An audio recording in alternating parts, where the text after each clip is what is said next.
Namaskar. Welcome to the 30th module of Digital Library. The last but one, the module which will cover about the case studies of a digital library software called Greenstone Digital Library Software, that is GSDL. It's an open source software for building digital library collections. The basic course material of this module is taken from Dr. M.G. Srikumar, is the librarian of Indian Institute of Management, who is also the Chief Information Officer and Adjunct Professor of UNESCO Coordinator and Greenstone Support South Asia. So I'll be using his material for the case studies which he has successfully implemented IIM, also helped all other institutes in South Asia for building their collections. So once again, I welcome to the module of open source software for building digital library collections, a case study on Greenstone Digital Library Software. The nature of user has changed since it is digitally hosted and retrieved by the user. So the role of libraries are also changing from time to time due to the technological evolutions which happened in libraries. To recap, the traditional libraries, that is traditional or automated libraries, where generally there will be an organization which is physical in nature, and there will be documents which are shelving of document based on the subject collections. Then the library professional will index it, catalog it, cards will be created, or even it can be digital catalog. These are the key areas of managing a traditional or automated libraries. The card can be real or virtual, and generally cards gives the details about a document like author, title, description. In the digital collection also, the same thing is maintained. Organization in terms of digital file and object. The difference, instead of physical file, that will be digital file or object, which contains the material in digitized form, that is the binary form, and contain digital material. When I am talking about digital, whatever you store in a computer, if it can be a photograph, it can be an ebook, it can be any other resources which is stored in the computer, is in the digital form that contains digital material. And since it is managed as a system oriented form, the architecture also will be different, how this can be managed when compared to the traditional library. And the key roles plays with the metadata, which becomes the catalog for accessing these kind of digital collections. And this also demands a shift in the technologies and approaches. Like in traditional library, we may not require many standardization. In traditional and limited and in a rigid form, you can see that you are using the same thing which in library science, which uses for cataloging DDC, UDC for classification, AACR2 or Tessari or subject catalogs, whatever is in the traditional library. In automated also the same thing will be used, but with more standardization. Like ISO 2709 came when it is traditional, when it is shifted to automated libraries. AACR2 came, CCF Mark 21 for the bibliographical record. And when it is coming into digital, we talk about more standardized form of collections where the data exchange is also possible.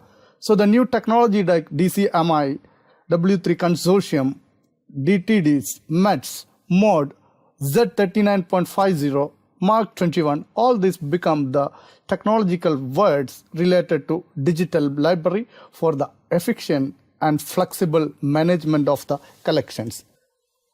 In this context, let us look into what are the features of digital library. So digital library is a dynamic electronic information system which is providing seamless access with the seamless aggregation and integration of scholarly content. This has to be created and maintained locally with the local content and can be strengthened by adopting the mechanism and capacity into a full information system and provide service with the system to the users. So this gives increased portability and gives efficiency of access, flexibility, availability, and also long-term preservation when compared to the physical collections. The content integration and the organization of this content is to be planned well in advance for assuring seamless access to the content, need for a single information gateway or access point. And I'm talking about gateway and access point. These are related to the computer network where the one point can be accessed from other machine over a network. And multi-formats, media, platforms, and content and data in different formats. That could be music, that could be picture, that could be textual data, or microfilms, or streaming videos. All data in different formats, and proper encode data encoding, where the role of markup languages also come. Role of metadata, how standardized catalogs or bibliographic records are used for referring to the content which is put into a centralized organized collections. And structure of this metadata, like use of XMLs or use of other standards, these are required for interoperability between the system when you try the data exchange. So one organization to second organization, if you want to share data, there should be a standard to be followed. So interface, delivery, and presentation. These are some of the important features of digital library software. The content integration and the organization of this content is to be planned well in advance for assuring seamless access to the content, need for a single information gateway or access point. And I'm talking about gateway and access point. These are related to the computer network where the one point can be accessed from other machine over a network. And multi-formats, media, platforms, and content and data in different formats. That could be music, that could be picture, that could be textual data, or microfilms, or streaming videos. All data in different formats, and proper encode data encoding, where the role of markup languages also come. Role of metadata, how standardized catalogs or bibliographic records are used for referring to the content which is put into a centralized organized collections. And structure of this metadata, like use of XMLs or use of other standards, these are required for interoperability between the system when you try the data exchange. So one organization to second organization, if you want to share data, there should be a standard to be followed. So interface, delivery, and presentation. These are some of the important features of digital library software. So in terms of technology for digital libraries, this has to be looked at into different angle. The open architecture.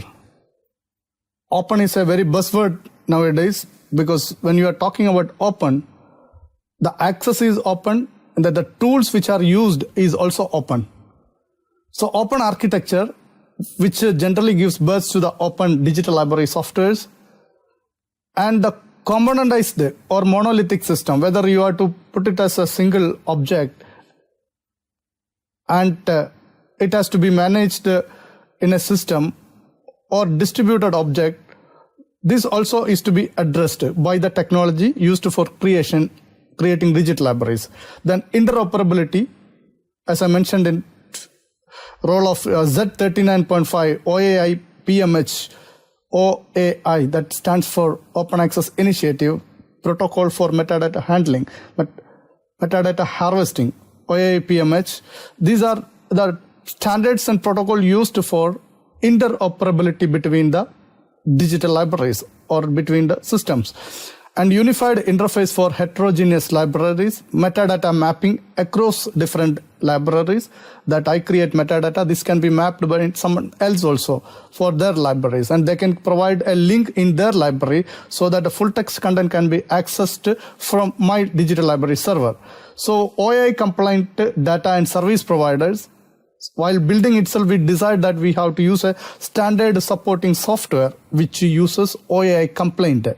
Then multilingual digital libraries, as a lot of regional contents are coming. So support in the multilingual format is required for the new technologies. Scalable digital library architectures. Over a period of time, we need to extend the technology which is available to the future technologies, scalable. And publication tools and search and indexing tools are some of the technologies to be discussed with digital library. And if these are the technologies required for creating digital libraries, what are the essential parameters for a software selection? So the goal and requirement of specifications, the library has to decide the goal. As I mentioned, you have already seen 2-3 softwares. Case studies will be discussed in this module, it's in this total paper. So here I am going to talk about a paper which what are the specifications which is used by the software for implementing digital library. And while selecting a software, we have to also see whether we should use it a proprietary or open source software. The proprietary software is generally paid software. Money is required for buying such kind of software. But open software, which is generally free of cost, and even the user is able to change the source code of the software if it is required, and fit the existing information system, accommodate the migrations into future, and embrace all possible and predominant formats, the formats which are all defined now. There could be 100 formats which will be coming in the future. So how much support the software can give, and support a standard DL technology. Suppose I use a software, someone else sitting in other part of the world also should understand the basic underlying technologies of the software. And the software also should be easy to be installed in a library and easy to populate it in terms of collection. Also easy to maintain the digital library. And there should be comprehensive documentation for the software. And there should be a software development team where any error comes, you can just get in touch with them. And there should be active user group who use the same software for digital libraries, or email list groups, developers, etc. So these are some of the parameters to be checked before selecting any software for digital library. And what our digital library stands for? It stands for knowledge or content management, KM or CM, or manage and access internal information assets, such as you must be having annual report, your own magazines, then teaching materials, syllabus, previous question papers, and scholarly communication, education, and research. That the communication which I'm mentioning here is the material for education and research, that is e-journal, e-prints, e-books, dataset, e-learning material, and access to cultural collections like cultural heritage material, photograph, historical and special collections, museum, biodiversity data, e-governance, improve access to the government policies, plan, procedure, rules, and archiving and preserving all this kind of content into a single platform is called digital library. And what is there any alternative for DL software, or what is the expectation you are having about it? Can you have a local based application which you develop inside your organization, or you buy a software and install it? Or the last option is adopt a very popular open source software which is tested across the world. I have a couple of examples for that. We have case studies on almost all of them. Greenstone, which I'll discuss, is one among them. And ePrint is there. Many institutions are used for building their digital libraries. And DSpace, very famous software, very sophisticated software, open source software. DSpace is also a digital library software. And it is up to the user to decide which one you want to choose and implement in your organization. We also have something like CDS, ISS, Koha, etc. for the library automation, plus digital component is also getting integrated with this kind of software. So it is up to you that alternate is available to you, what kind of model, or if you choose on one model, what kind of software you have to select. So the principle of building DL, expect change, know your content, involve the right people, design usable system, ensure open access, and beware of data rights, automate wherever is possible. Maximum automation, that user intervention should be avoided as much as possible, and adopt and adhere to the standards. Ensure quality as well as reliability of the content, and be concerned about the persistence in building. So we discussed about the technologies and the criteria of selection of this kind of software. Now, digital library is not a component which one person has to do. There could be many professionals associated with the digital library development. There could be the content creator, and there could be a reviewer, there could be a person who authorizes whether the content is to be put into this, or there should be people who will be given privileges based on the access right in digital library. So workflow is something is to be planned in advance before creating a digital library software. So workflows and processes generally take care of the content selection, who will do that, and content acquisition, then content publishing. So user right can be assigned to any of this, like content selection, content acquisition, content publishing, that is metadata preparation and content uploading, and content indexing and storage, then access and delivery. So this is preservation, access management, usage monitoring, evaluation, networking and interoperation, and maintenance. So various user will be playing various roles based on these workflows and processes. The key requirement, the document has to be created, or our document type has to be decided, whether we want to do it with book, journal, article, lecture notes, video, audio, etc. And its format is to be decided. If it is to be simple text format, or PDF scanned format, Word format, or a print script format. And after acquisition, this acquisition can be done through online, that directly the user submit the content as it is in digital form, or offline content. We start creating scanned copies, and later it is being converted into this with the metadata description, content tagging, and finally uploading this content into a digital library. Once it is done, indexing and retrieval. Many software has its own built-in feature for indexing, and retrieval will be done, or search and retrieval can be done through the interface which is provided with the software. So structured and full text indexing, automatic metadata extraction. Then while storing the data, whether data compression is required, efficient storage formulating, efficient location of metadata document. Then finally, how this is accessed by the user, and the delivery of the content is done to the user. That is in a structured search or in a browse format. Many digital library has this browse and search option, and hierarchical browsing from community to other collections. And otherwise, this can be also distributed in a CD, in CD-ROM distribution. But generally, we talk of the digital library on the network environment. So CD-ROMs are not very popular in distributing the content now. And the other requirements are like when it is the collections are growing, how do you scale up your storage space? So this is be planned well in advance, and multilingual support. If you want to use Hindi, Devanagari script, or the South Indian languages, or any other language as such, whether the software by default, whether it's supported. Now, if people are using Unicode in any software, it has about 150 language support across the world. So such a software, if it adopted the Unicode support, can have multilingual facility in that software. Then security of it. Then the download statistic is to be monitored, usage and reporting.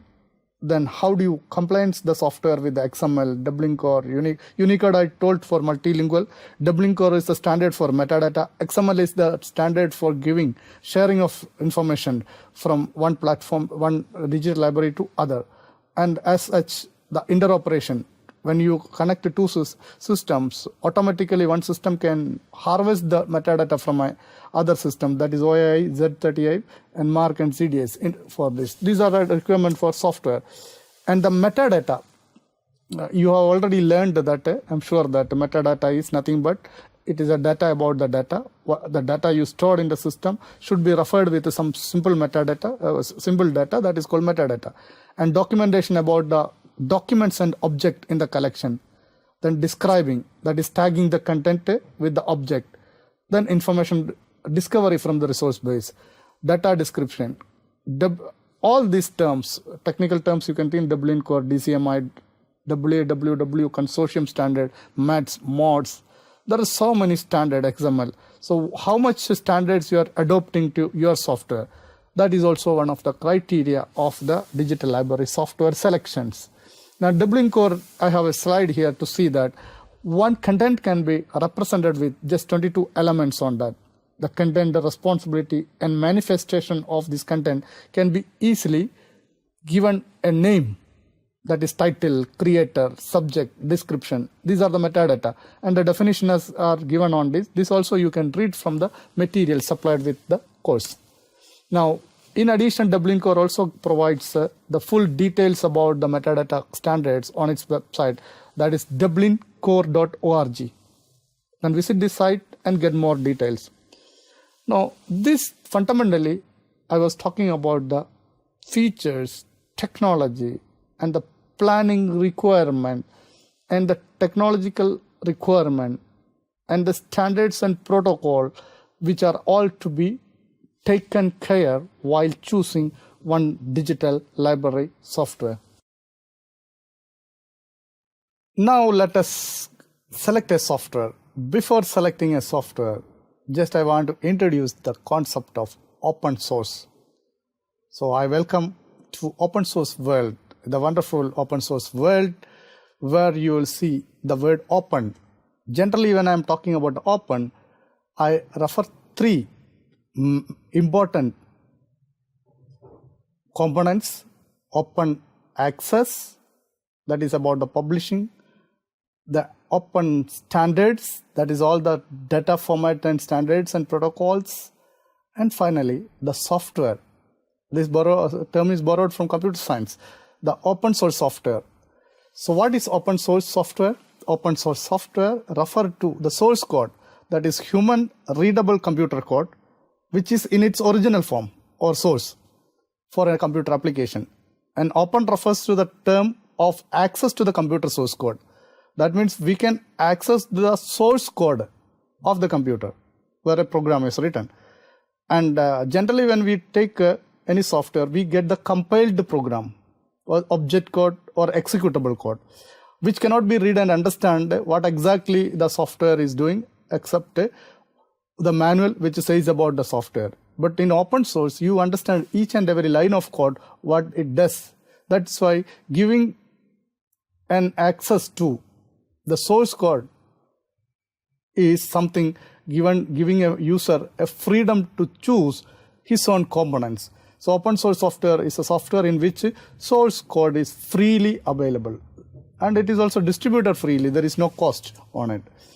And there are so many software in internet which is open source. So I introduced a site called SourceForge, SourceForge, sourceforge.net, where we can see the list of all the approved, at least tested open source software. So I make an open source software. If I find it is valuable, I put it in across the community to check it. Once it is okay, they include on the SourceForge net, and anybody can download, modify it, and resubmit into the SourceForge net. And open source softwares are available for almost all kind of platform, even for the platform creation. As you can see in the picture, The OS itself can be an open source. Linux, BSD, etc. Operating systems, the Ubuntu, you are using CentOS. All these are now open source operating system itself. Now you have other components like web servers, Apache, or you have server-side scripting. That is how to make a platform for scripting. So LAMB, WAMB, MAMB. LAMB stands for Linux, Apache, MySQL, and PHP Perl. This is LAMB. When it is in Windows platform, it is called WAMB. So similarly, you have mobile also, mobile computing, WML, WAP, Wi-Fi. So all these are the general platform and application. You have Tomcat for web services, program languages called Perl, PHP, Python, and relational database management system, RDBMS for MySQL, PostgreSQL, MSQL. All these are the database management software in open source. Then you have application like Emacs, grep, Sentinel, Secured Shell. Then for image processing, ImageMagick. I thrust on this image processing, ImageMagick, which is an open source software. Later we'll be using in Greenstone also the same software. Then OI, then net and web security. All these are general platform and application. And in terms of knowledge management, let us see what are the components. We have a library automation software like Koha, NewGenLib, Evergreen, OpenBiblio, interoperability protocols, search engines, portals, MyLibrary and WordPress, OI DPs and SPs, PHP, OI, DBMS like CDS, ISIS, WinISIS, Genesis, Serial Manager, CUFs. It's an open source again. Citation Manager, PKP Citation Manager, Ring Resolving, Godot. Then I put it in the box because this is what we are going to choose now. Open Digital Libraries, that is GSDL, DSpace, ePrint. Here we'll be using one of the software. The other two are also having case studies in the same paper. So I'll be choosing about GSDL, OpenIR, and content management system like Joomla, Drupal, Mickey. All these kind of which you see on this slide can be used as a knowledge management platform or applications or information management. Then advantages and disadvantages.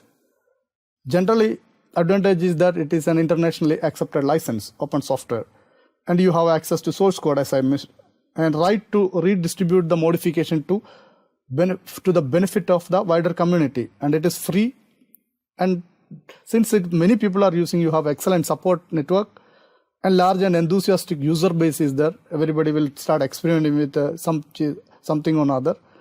And little disadvantage is that since it is limited, no accountability. You cannot complain to somebody if anything goes wrong because nobody owns it. It is being developed collectively by many people, and informal and unaccountable support channels. So these are some of the things which can be considered as criteria for infrastructure, front-end design, content organization and control, content discovery, publication tools. These are the criteria at least we made whilst choosing Greenstone. The cover installations and hosting and customer support. That is what is infrastructure. Whether it covers integrator front-end, customized repository design, mobile optimized pages, whether it is in front-end, if it is optimized browsing experience is assured on this. Some of the features which is available in Greenstone is listed here.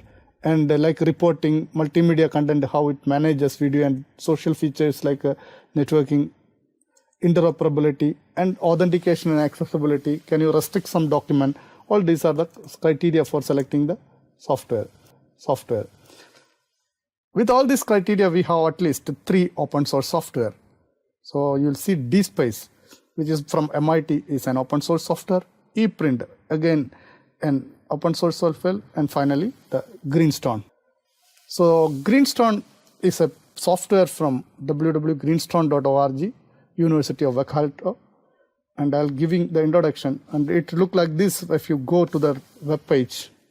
And I also warn you that homepage may get changed anytime. But right now when we picked up the page, it is like this. And what is Greenstone then? it is found digital libraries in simple word. The aim of the software is to empower user, particularly in university library and other public service institution to build their own digital libraries. So digital libraries, you have the definition, you have been listening about digital libraries. So I'll skip this, you can read it on from my slide. After discussing the features and all other parameters for digital library, now we have come to the Greenstone. So let us see what are the features Greenstone offer. It is from the open source family, so it supports open source philosophy and interfacing and content delivery is through web, that is through internet, through network, a multi-software platform, multilingual support, multi-formats, structured metadata in XML, open standard using Dublin Core standards, metadata extraction, searching and browsing,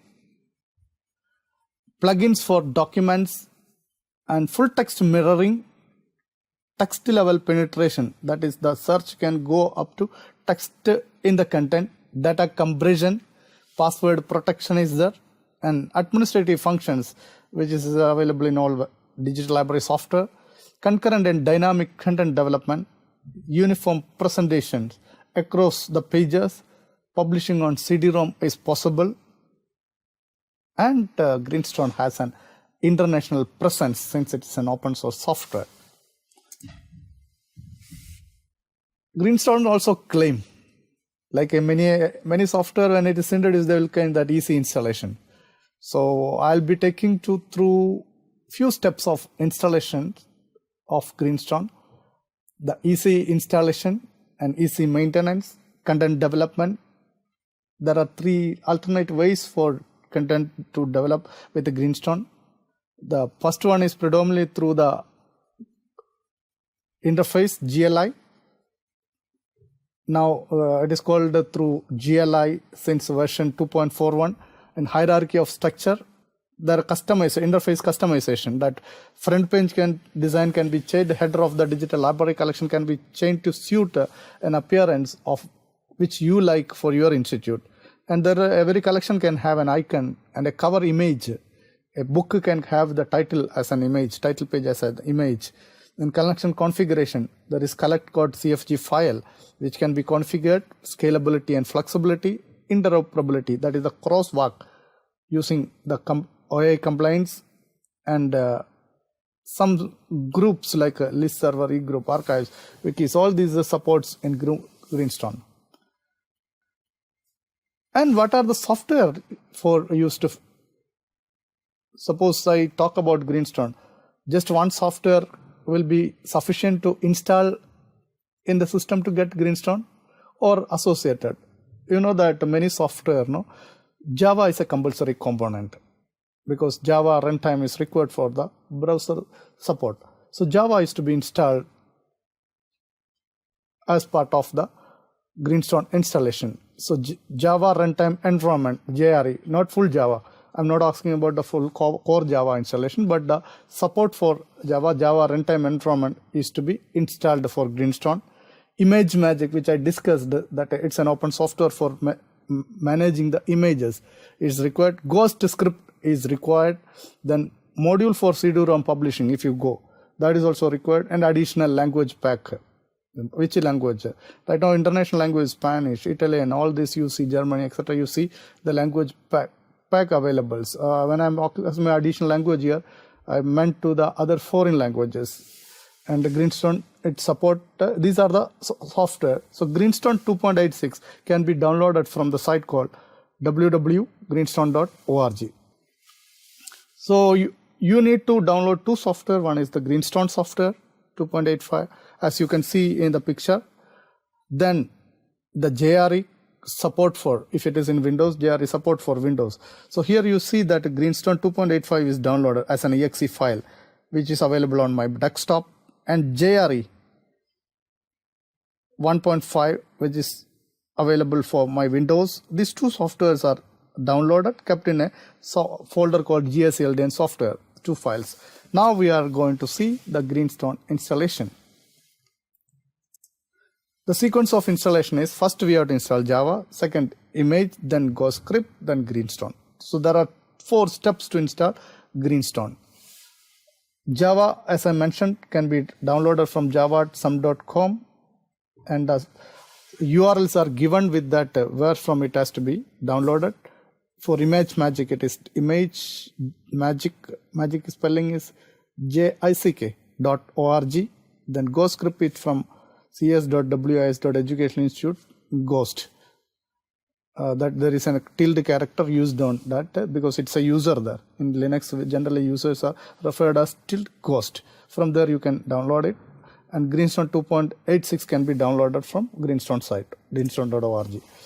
Java, first check whether any Java is available in your system. Many times Java will be installed. See that whether the versions are okay. Then download from the Java site. Generally Windows asks for a security warning. Whether you want to open this or run. So you have to tell that you want to run. So as the arrow pointed out, click on the run button. Then it will ask for the license agreement. And I'm sure that without reading you will press yes, because license say that many times we don't have time to read all the license agreement. So since it is an open software and tested, you accept the agreement and read it later if you require, and select what kind of, whether you want to custom it or typical. So in the initial level, select a typical installation. So click on typical and click on next button. Then Java J2SE runtime environment 5 is getting installed here. And once installation is completed, you will see that it is completed and finished button. So we are through with step number 1, that is JRE and Java runtime environment installations. So I thank you for patiently listening to this module on Greenstone, GSDL, runtime, and it is up to you as a user, as a librarian, or as a content manager to decide the components to be added in the software and test it. I only request you that, if possible, download this software and test yourself with some sample content before going for further implementation. So I wish you all the best with the digital content and digital library. Thank you.